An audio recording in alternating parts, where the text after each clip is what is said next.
All right, so like I said with this video, this is like, this more for me than it is for you, right? So basically, I'm gonna talk more about my spiritual journey, where I started, how did it progress, and where I've been, and little nicks and knacks that I learned along the way. What basically how I really got into spiritual research and development, essentially, is what I call it. I like the sound of it. So in order to help me with this, I'm going to use cards. Okay, so I'm not going to tell the whole story today. I am going to draw certain cards, and whatever cards come out is what I'm going to talk about when it came to my journey. Okay.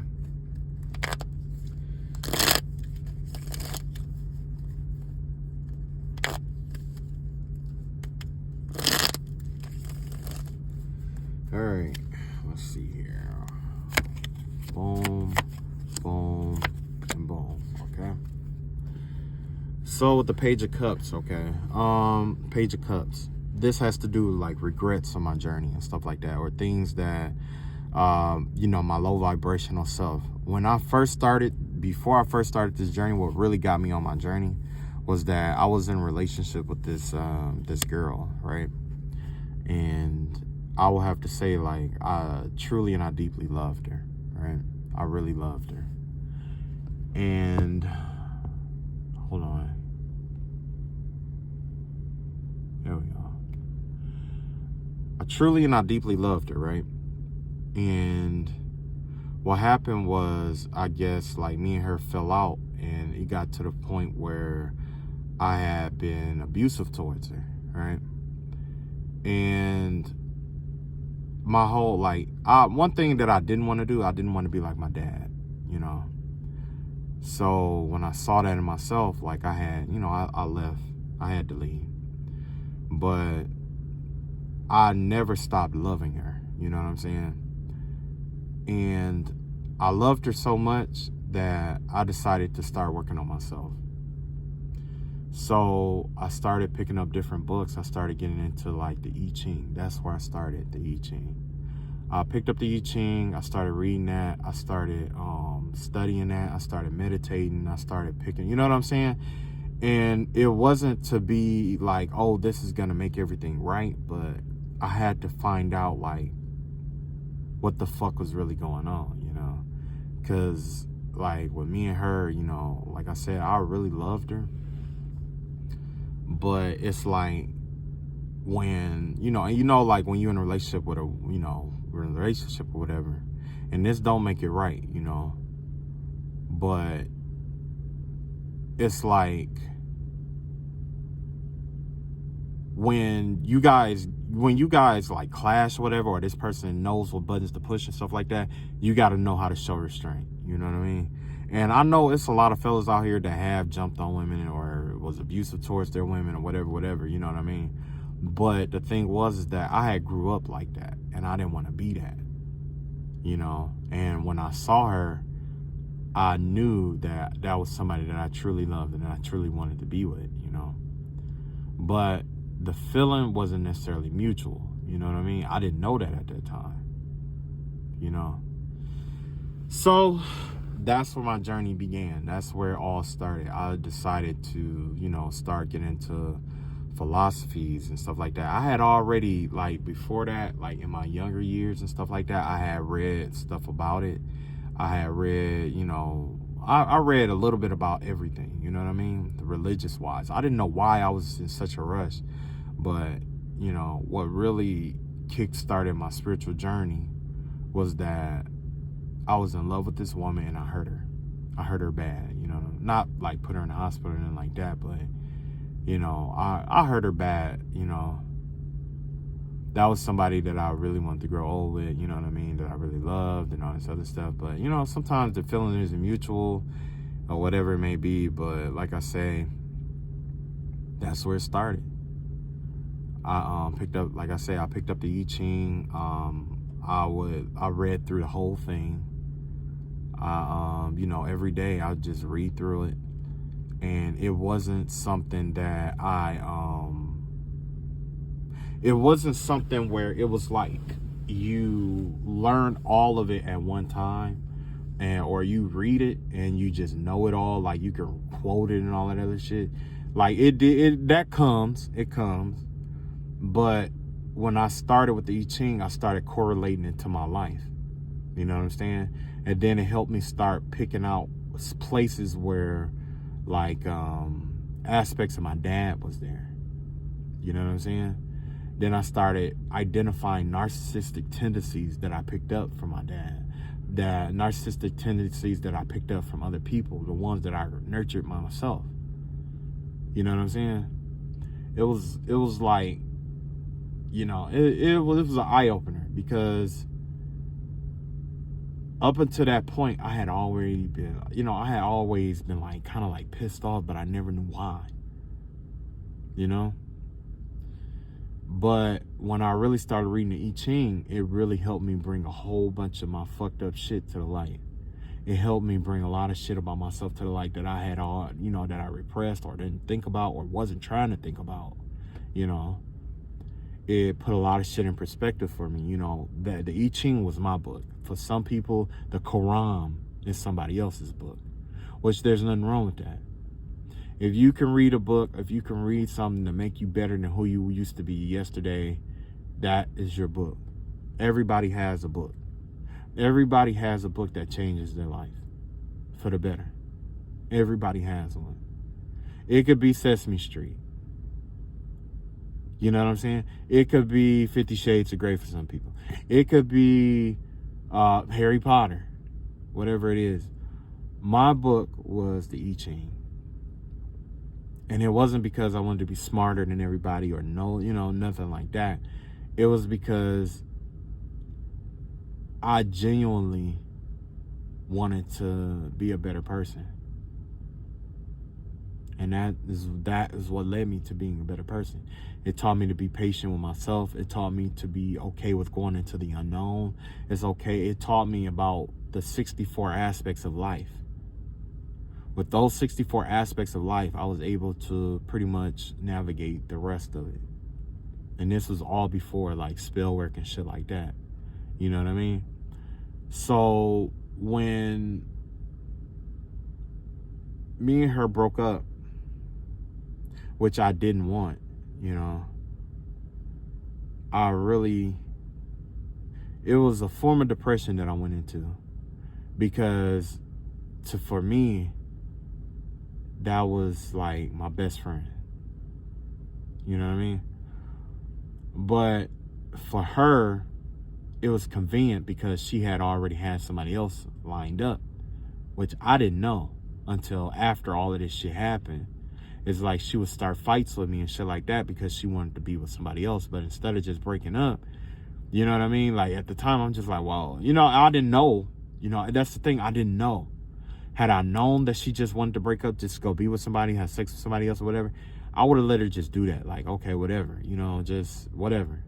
I would have let it go. It wouldn't have been easy, but I would have.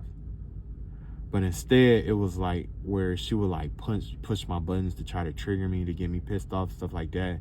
So I'll do something stupid, and that's what happened. And after that, you know, it really put me in. I mean, I ain't gonna say like I'm the victim or nothing like that, because I don't want you to believe that, because that's not the truth. That's not the truth at all.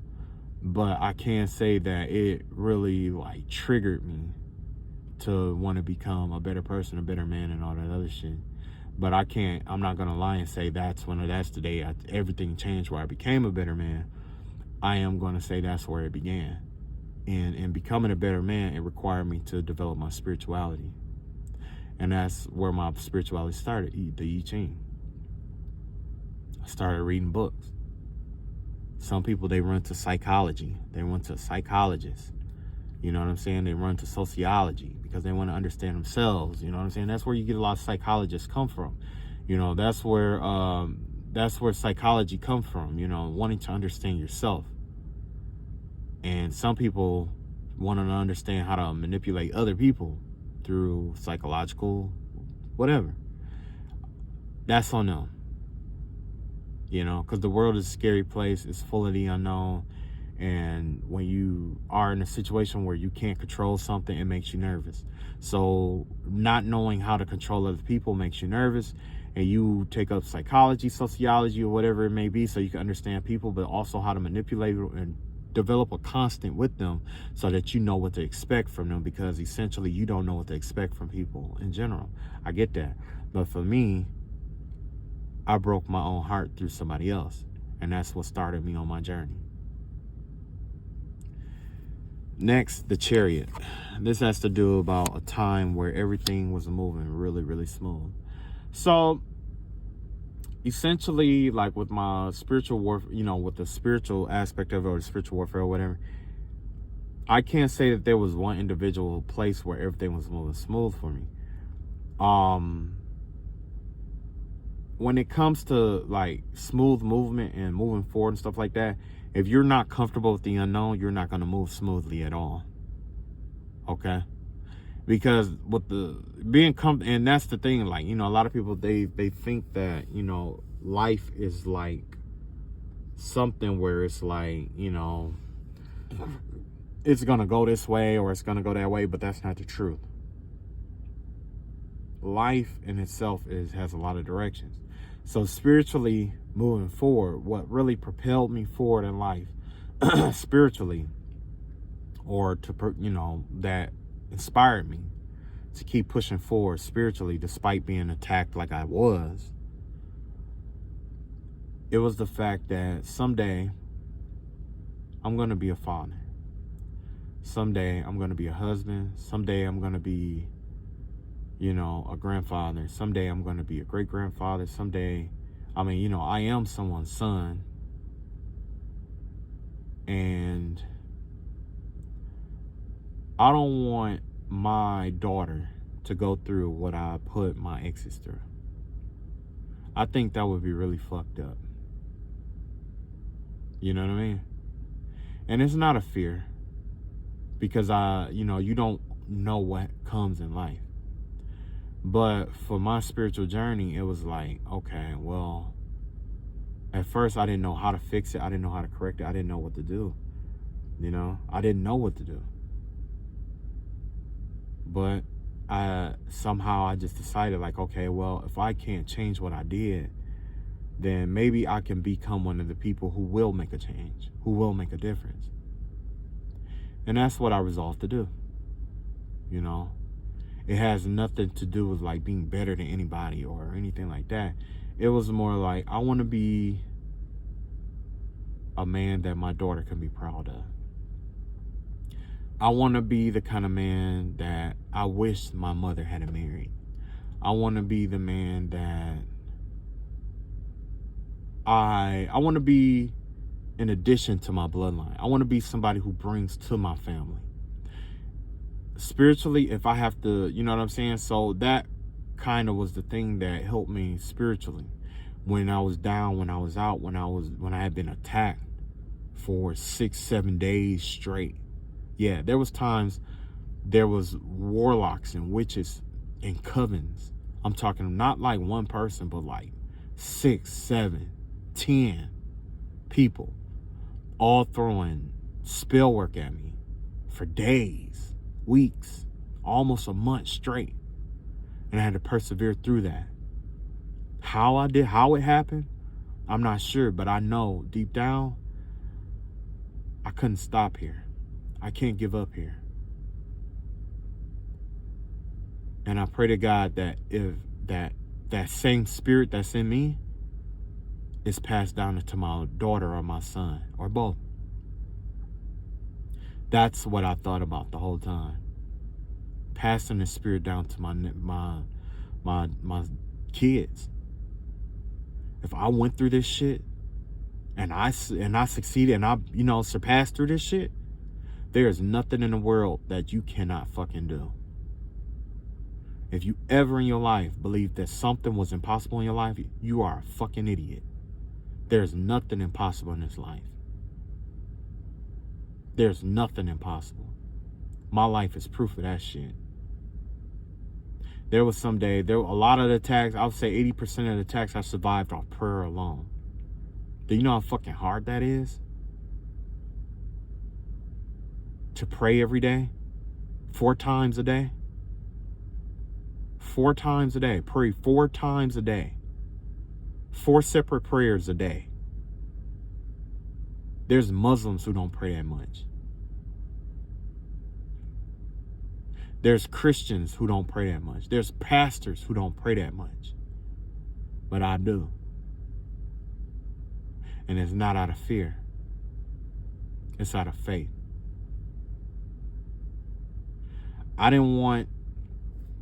It was a lot of shit, man. I mean, like, it was like one thing after another that propelled me forward. So one after that, it became like every day I had a different reason on why to push forward. I didn't want people like the people who sent that spiritual work towards me and did all the spiritual attacks and shit like that, who might see this video and laugh and think it's funny. And I'm okay with that now. I'm all right with that. It's not an embarrassment to me. I was just one person. Look at what it costs you.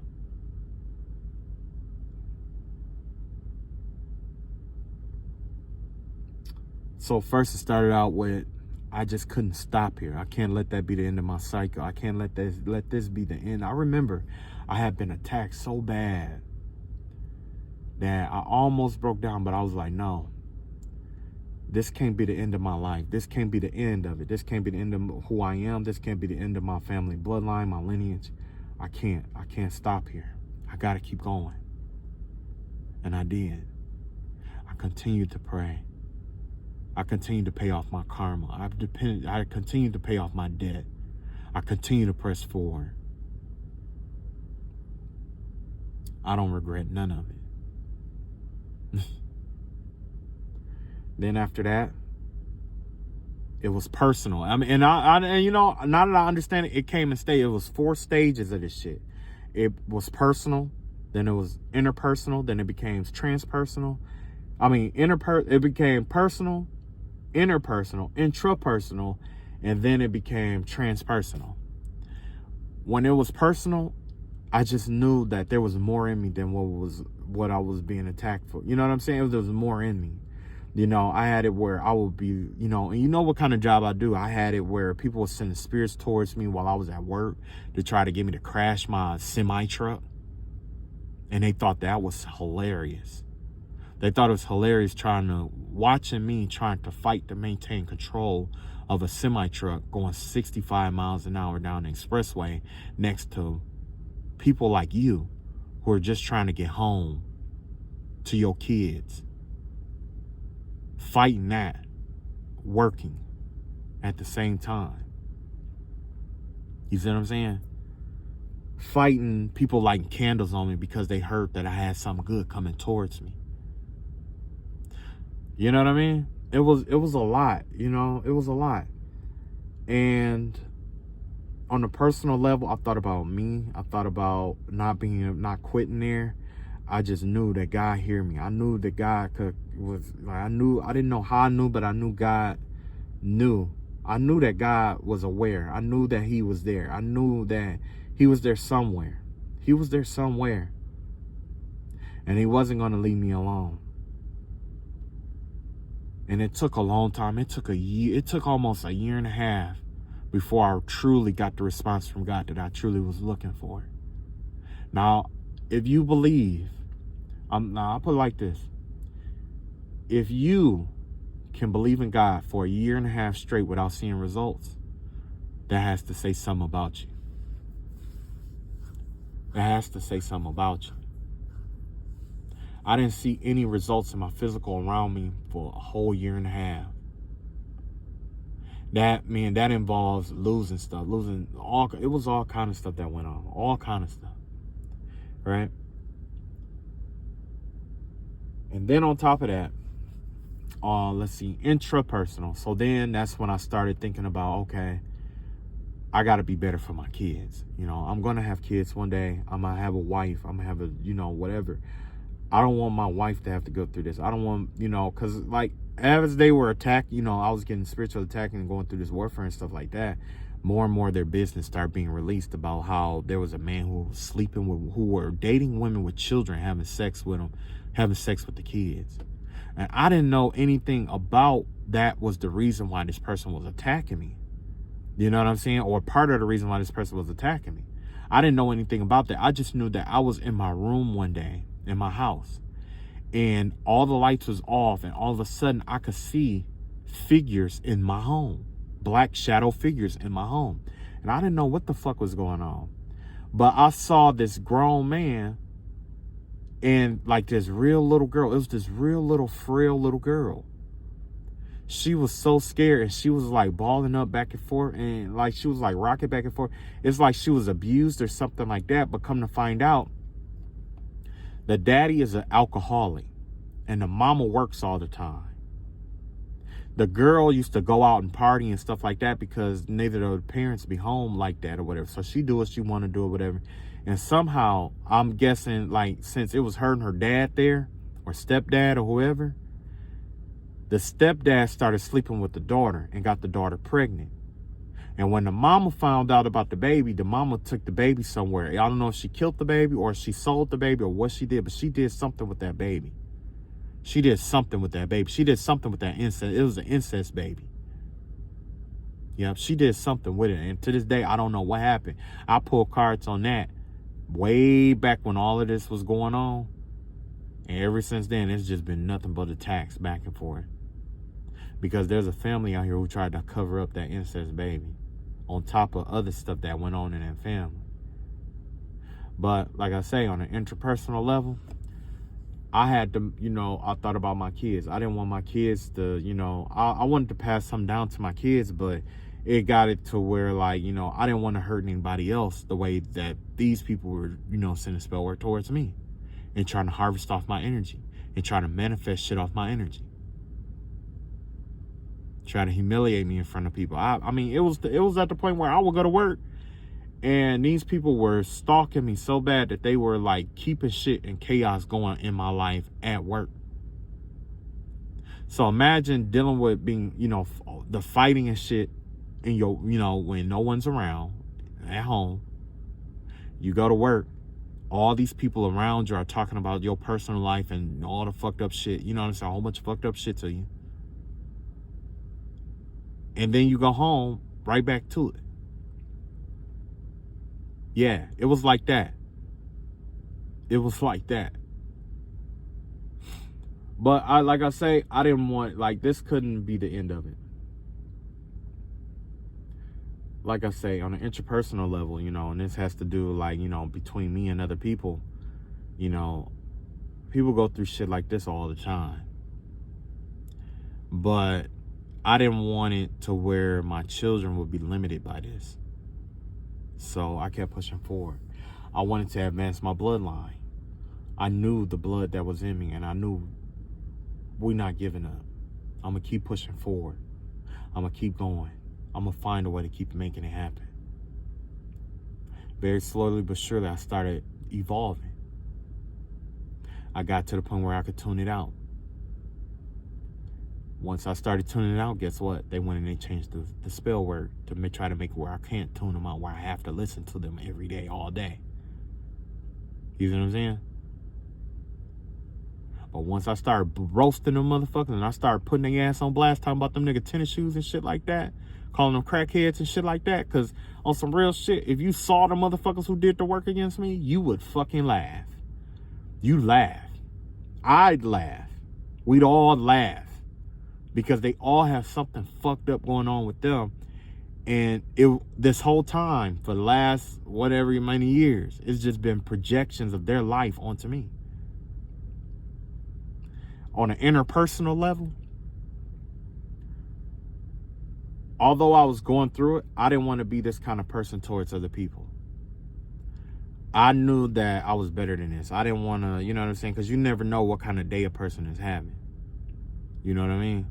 So the drive to push forward was like, I'm not going to be like this towards other people. You know what I mean? Like, oh, you get all kind of people, all kind of backgrounds, shit like that. You don't want to be like that towards other people. So I learned how to heal. I started learning my healing techniques. I started learning how to protect myself, how to defend myself with candle work. Yeah, I will defend myself with candle work. And I'm not ashamed or afraid to say that shit. They light a candle on me, I know how to light them bitches back. I know how to pray my prayers back too. They call themselves do bindings and shit like that. I know how to break them bitches. I know how to send them motherfuckers back too. I know how to call upon my angels. I know how to invoke my angels. I know, I learned a lot of shit. And it's not to toot my own horn. But I didn't learn this shit for me. I learned it because there's people on an interpersonal level, people around me that may be going through the same shit that need help from a motherfucker who went through that shit. And that is what led me to the transpersonal. Now, it's no longer about me. It's no longer about my family, my bloodline. It's no longer about, people around me. It's more about everybody in general, advancing the kingdom. And that is what drove me. That's what drives me forward. I see God as my best friend. When I had nothing, he showed up. When I had everything, he gave it to me. This body, this vessel is only on finite time. I'm an infinite being in a finite body. When my time is up, that'll just be it. But I want to make it better for the prophets that come after me. Those who have to pass this way. Because I know that there's going to be somebody else who's going to have to pass this way. At some point. Whether it's my bloodline or somebody else. I just happen to be the generational curse breaker for my family. And I'm okay with it. I love it. I love the job. I love the title. I love everything that come along with it. The good, the bad, and the ugly. I love it. I love it that I was chosen to be the sacrifice for my family. I love it. I'm glad. But these people tried to make me their sacrifice too. And I couldn't have that, because if they found a way to sacrifice me, they will find a way to sacrifice all the other earth angels too.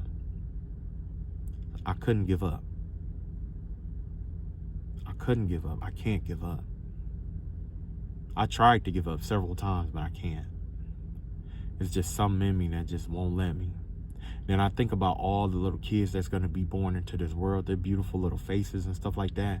And you think about all the nastiness, all the ugliness of the people, and you think about that shit, and you don't want to see them going through that.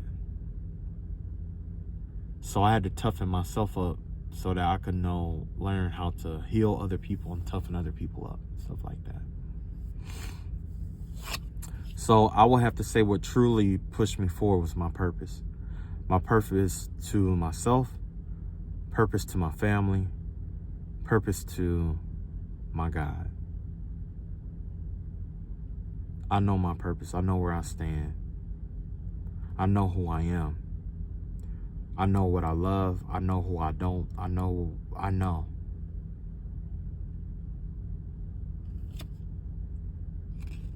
Next, there's the Ten of Cups in reverse. So this has to do about depression here, and how depression worked and stuff like that. So essentially, with depression, the way that it was set up, like I say, I was battling essentially somebody that was narcissistic. That is narcissistic, okay? I was battling a narcissist. So there's certain mechanisms that the narcissist is programmed to that they cannot deprogram out of their system, okay? And that's with any enemy. Everybody, no matter who you go to war with or who you fight, they are programmed to be a certain kind of way, if you know what to look for. So, with the Ten of Cups and like depression and stuff like that, how to get through depression and how the war against depression and all that other stuff, basically, you have to go through it. There's no shortcuts around depression. With depression is something you have to experience that. Because the thing is that when it comes to depression, it's like you are fighting with yourself trying to stay out of it. So you're cutting your energy in half to that 25%, because you're fighting with yourself already, right? That reduces your energy by 50%. Now that you're at 50%, now you're fighting yourself to try to keep from going into a depression, which is 25%. I found, for me, myself, I found to just go through the depression, to experience everything that I needed to experience. I've experienced depression, yes. I've experienced it. And now, like, for me, you know, when it came to my depression, it was either two ways. Either you got to accept things for how they are, accept it, change it. Because if you reject anything, guess what? You're going to go right back into that guilt. You know what I'm saying? So when it comes to like depression and stuff like that, if you're going through that, you know, spiritual warfare, you're going through depression, your best bet is to figure out, you're gonna have to do some soul searching. You have to look and be honest with yourself what the problem is. Once you are honest with yourself, that confession, that's what's gonna set you free. It's that confession. The confession sets you free. That's why when it comes to liberation, that's another thing that I learned on my studies is I read in a book Lao Tzu, the Tao Te Ching. The I Ching led me to the Tao Te Ching. Okay? The way, the book is the way, right? The universal way, how the universe operates and works, right? But essentially what happened is like when it comes to liberation, there's a process to it. It starts with the confession. That's why when we go to church, or those who are Christian, or wherever you go, when you openly admit what you have done wrong before whoever or whatever you have wronged, or, you know, when you are openly admitted to the world, that helps you cleanse your heart. You see what I'm saying? It starts with the confession. Once you confess it, then you experience, you go through you experience the hatred, the anger, the guilt, that's why I say you have to go through with depression. You got to go through it. You don't avoid it. You go through it. But if you're going to go through it, going through it is easier because you get to go through it on your own terms. And by you going through it on your own terms, you get to be able to talk to people around you and let them know, like, okay, look, I'm getting ready to go through a thing or whatever. I'm going to need some space. You know what it is, whatever. Those that love you, that fuck with you, they ain't going nowhere. But the motherfuckers that's fake, they going to go. But that's the point. You don't need them. Motherfuckers that's fake, you don't need them. That's why I said in the last video about the people gossiping and shit like that, that's going to do me a favor. Because the people, I'm not the kind of person that need people around to do what I need to do. When you need people around, you depend on their energy to do all that other shit. So when it comes to like depression and shit like that, in which this spiritual warfare it's designed for that. And I'm specifically talking to my light workers. This ain't for those people who've been dabbling in the dark trying to figure out a way to fix their shit, because there's, you know, that's between you and God. But as a light worker to light worker, I'm gonna tell you how to fix that shit. You got to go through it. When you go through yours, it's gonna connect you to an aspect to your root self. It's gonna connect you to a part of yourself that you've neglected in the dark for the longest. Your job isn't to conquer the darkness in you. It's to learn how to work with it. You don't never conquer the dark. You never conquer the light in you either. You never do that. That's a mistake. You never conquer the light. You never conquer the dark. And I'm going to tell you why. When you conquer that darkness in you, it's going to create a new, brighter light in you. And then that's going to create a whole nother shadow of you. If you conquer all that light in you, if you dim out your whole light and go completely dark, you're going to be so dark that eventually it's going to lead you to a brand new light. Never in this story.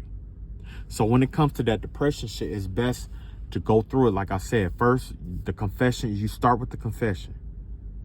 All the shit that you did, I'm not talking about everything you did, everything that you're depressed, whatever is causing your depression. You need to confess what causes you to be depressed. If it's spiritual attack and stuff like that, confess that shit. The people who's doing it, of course if they watching you, of course they gonna laugh at you and shit like that and gonna make fun of you, but you don't expect them, they not on your side anyway. So why the fuck does it matter? So anyway, you go through that shit, You experience that shit. You feel your emotions, but you don't feed into them. That's the thing. You feel your emotions, but you don't feed into them. And what I mean by that is like when you are feeling hurt or you feel like crying and stuff like that, your job is to ask yourself, why do you feel like that? Like, what's making you want to cry? And then I answer honestly. Once you get past that, you permit yourself to experience those emotions. You got to give yourself permission to experience those emotions. If it's anger, you got to give yourself permission to experience that anger. If you're sad, you got to give yourself permission to experience that sadness. If you are, happy, experience that happiness. Whatever your emotions is after the confession, you have to give yourself permission to experience that. You don't have to do it in front of everybody. That's the thing. Like, a lot of people think you have to, with depression, you scared about what people think, what people lock you up. You're going to be nuts. You're going to be this, and that. Who gives a fuck? Nobody's truly sane. Nobody is truly sane. Okay? Sanity is a figment of our imagination. We are trained to be sane so that our oppressors can get away with the shit that they do to you. You see what I'm saying? That's something I had to learn. The longer I kept saying, and I just experimented with that. That's the conclusion I just got from experimenting with this shit for 4 or 5 years. No crying, no feeling sad, no emotions or nothing like that. The longer I felt like that, the more the people felt entitled to do more and more and more fucked up shit to me. But the moment I felt my emotions and went through the motion, that's when they connected to their humanity. But up until this point, they considered me as being inhumane because I never felt any of that shit. But I consider them inhumane because they had the heart to put someone through that shit. So who's really the monster here? Who's really the beast? The person putting the person through that shit to try to force them to feel emotions? Or the person who's going through it, who's trying to preserve themselves without experiencing their emotions? Who's really the monster here? That's the real question. And that's going to be the real question with you and your healing, with this, with the depression aspect.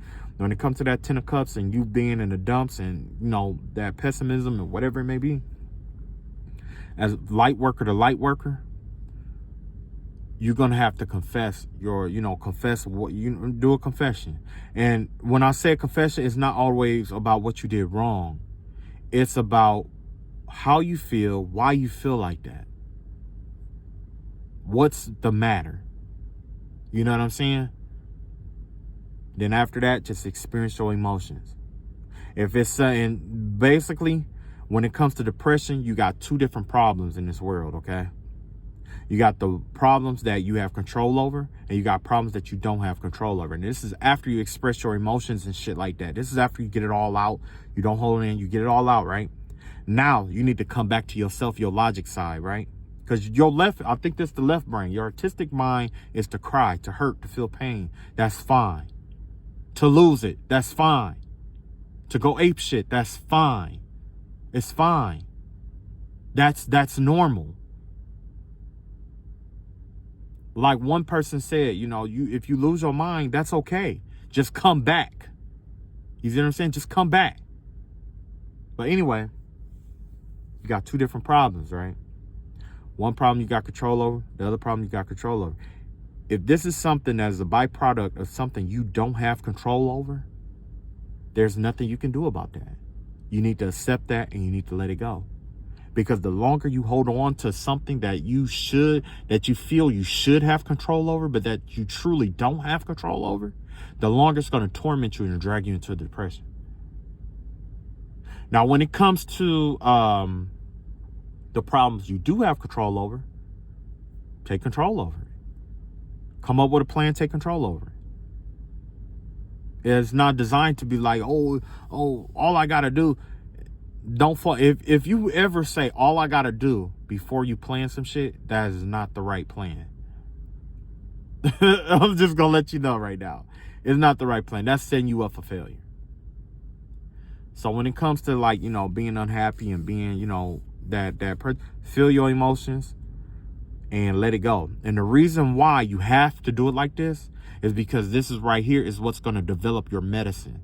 When you basically, in order for your mental health to be strong, you have to develop your own medicine. You have to create your own medicine. Why? Because you are an individual, which means you have your own unique experiences. You have your own unique energy. You have your own uniqueness in this world, right? Tylenol doesn't work for everybody. Weed don't work for everybody. Drinking don't work for everybody to heal, right? There's a lot of medication out here that don't work for everybody, right? The only way for you to come up with the perfect medicine for you, for your depression, is to make it yourself. And this is how you're going to make it. You're going to do your confession. You're going to feel your emotions and get it all out. You're going to come back to yourself and be real with yourself again on what you have control over, what you don't have control over, what you want to change, what can't be changed, what you need to reject, what you need to walk away from, what you need to hold on to. There's a variety of different things. And then from there, you're going to come back into the world, take what you learned about yourself, you're going to apply it and see if it works. If it doesn't work, that's okay. You just go back, repeat the process until you find the perfect niche for you. You have a whole lifetime to get this right. You have a whole lifetime to understand what medicine works for you for depression. What I do to get me out of depression isn't going to work for you to get you out of depression. You got to come up with your own shit. That's why it's called a spiritual. That's why life is a journey. That's why life is a journey. There's parts of it that we don't want to experience. There's shit about it that's good. There's bad. It's a kaleidoscope of emotions and things of that nature. It's just a kaleidoscope of everything, right? But it's okay because life it includes everything and excludes nothing. It's designed to be this way.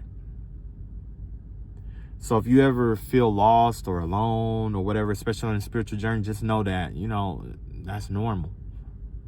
That's normal. That's just life. Every path that you travel down, you're not going to travel alone. I know there's plenty of times you walk down a road that didn't have any lights. When there aren't any lights, make some. And that's what this depression thing is all about. It's about making lights where there are no lights. Pushing forward when there's nothing but obstacles in your way. You know what I'm saying?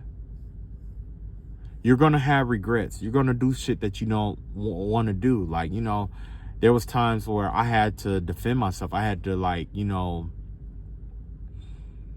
there was this narcissist who kept putting a child in my energy to send spell work and then use the child as a human shield. Do you know what it felt like to have to do a return to sender on that shit? Do you know what it felt like to have to cut a cord to that shit? To have to do a return to sender to somebody's elderly mother who somebody convinced to fight you and attack you. Do you know what that feel like? Fighting a whole bunch of old ladies or a whole bunch of old men after being taught to respect your elders your whole life long. That's why when you get into the spiritual warfare thing,